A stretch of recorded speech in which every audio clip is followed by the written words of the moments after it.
162 দিনের মাথায় রায় ঘোষণা। খুশি নয় আন্দোলনকারী ডক্টরস ফোরাম। শিয়ালদা আদালত চত্বর থেকে মৌলালী পর্যন্ত মিছিল, এদিনও স্লোগান উই ওয়ান্ট জাস্টিস। তদন্তের পরতে পরতে অসঙ্গতির দাবি অনিকেত দেবাশিসদের। কেমন বিচার? তাহলে এই বিচার কখনোই মানা সম্ভব নয়। 9 আগস্ট থেকে 18 জানুয়ারি টানা 162 দিনের লড়াই। অপরাধের দিন থেকে রায় ঘোষণার দিনেও একই স্লোগান উই ওয়ান্ট জাস্টিস।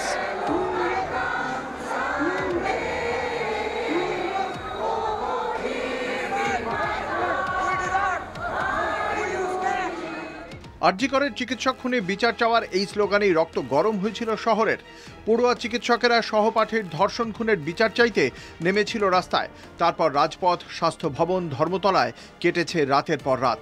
বিচারের আশায় প্রতিবাদের মুখ হয়ে উঠেছে কিঞ্জল নন্দ, অনিকেত মাহাতো, দেবাশিস হালদার, স্নিগ্ধা হাজরারা। অবশেষে সেই দিন। রায় যেন সকলেরই জানা ছিল। দুপুর 2:30-টে আরজিকর কাণ্ডের রায় থাকলেও সকাল থেকেই গমগমে, আপাত শান্ত শিয়ালদা কোর্ট চত্বর।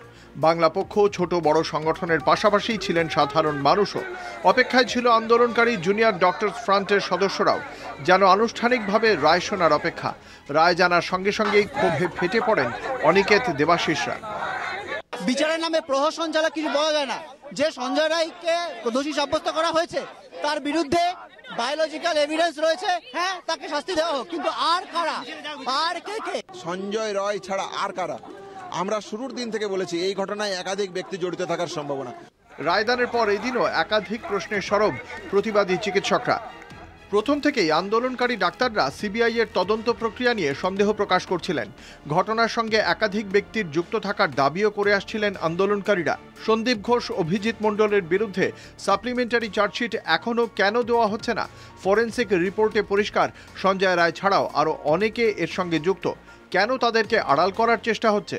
একাধিক ব্যক্তি যদি থাকে তাদেরকে অ্যারেস্ট করা এবং এই ঘটনাকে কেন্দ্র করে যে ইনভেস্টিগেশন টেম্পার, এভিডেন্স ডিস্ট্রাকশন এবং ইনভেস্টিগেশন হাসাপ করার প্রশ্ন এসেছে, তাহলে এই প্রশ্নের ক্ষেত্রে সাপ্লিমেন্টারি যে চার্জশিট দেওয়ার প্রশ্ন সেই চার্জশিট দিন, তাদের বিরুদ্ধে ক্রিমিনাল প্রসিডিং শুরু করুন। এবং সর্বোপরি যে জায়গাটা থাকছে সেটা হচ্ছে এটা যে টালা থানার ওসি এবং এক্স প্রিন্সিপাল সন্দীপ ঘোষ জামিনে মুক্ত কেন রেপ এবং মার্ডারের মতন ঘটনা করে? একই সুর সার্ভিস ডক্টর ফোরামেরও। এই যে রায়টা হলো, এটা একটা ইনকমপ্লিট রায়। সিএফএসএল এর যে রিপোর্ট, কেন্দ্রীয় একটা সায়েন্টিফিক ল্যাবরেটরি, সেই ল্যাবরেটরির রিপোর্ট আজকে সেখানে বলছে 5 জনের ডিএনএ পাওয়া গেছে অভয়ের শরীরে, অথচ একজনকে আজকে দোষী সাব্যস্ত করা হলো। বাকি 4 জনের সম্পর্কে এখানে কিন্তু কোনো কথা নেই। বিচারের বাণী নিয়ে একই সুর সিনিয়র চিকিৎসক কুণাল সরকারের গলাতেও।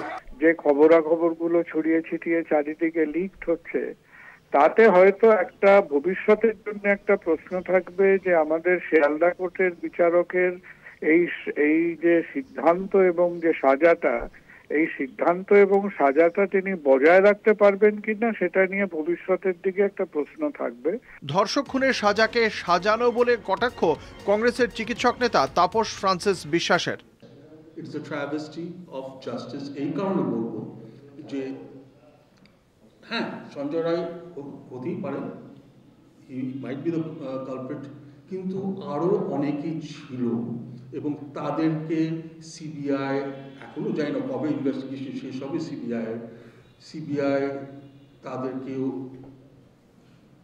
পিকচারে আনেনি। রায় ঘোষণা হতেই ফের প্রতিবাদে জুনিয়র ডাক্তাররা। ধৃত সঞ্জয় রায় দোষী সাব্যস্ত হলেও অপরাধী যে আরও অনেকে, সেই দাবি আন্দোলনকারীদের। সোমবার সাজা ঘোষণা।